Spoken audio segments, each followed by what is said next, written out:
नमस्कार. तर कशी आपली टच पब्लिक उठल्यानंतर पहिल्यांदा काय शेड म्हणून शिळा बाहेर काढल्या. मग काय पहिले चहा पिलो.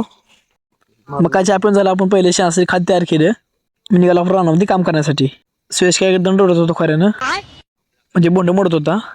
मग कशातलं काम झालं पहिलं आपण आंघोळ करून घेतली.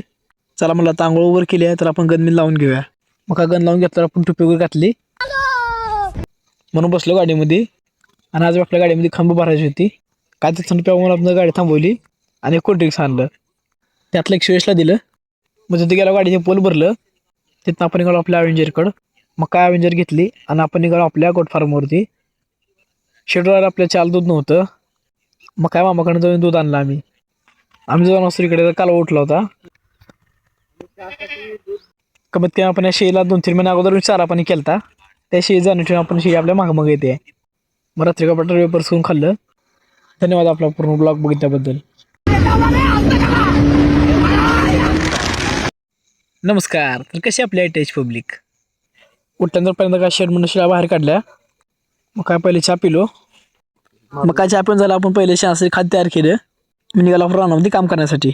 सुयश काय एकदम रडत होतो खऱ्यानं, म्हणजे बोंड मोडत होता. मग कशातलं काम झालं पहिलं आपण आंघोळ करून घेतली. चला म्हणलं आता आंघोळ वगैरे केली आहे तर आपण गन लावून घेऊया. मग काय गन लावून घेतलं आपण टोपी वगैरे घातली म्हणून बसलो गाडीमध्ये. आणि आज आपल्या गाडीमध्ये खांब भरायची होती. काय तर थंड प्यावून आपण गाडी थांबवली आणि कोल्ड्रिंक्स आणलं. त्यातलं एक सुयशला दिलं. मग तिथे गेला गाडीचे पोल भरलं. तिथं आपण निघालो आपल्या अवेंजरकडं.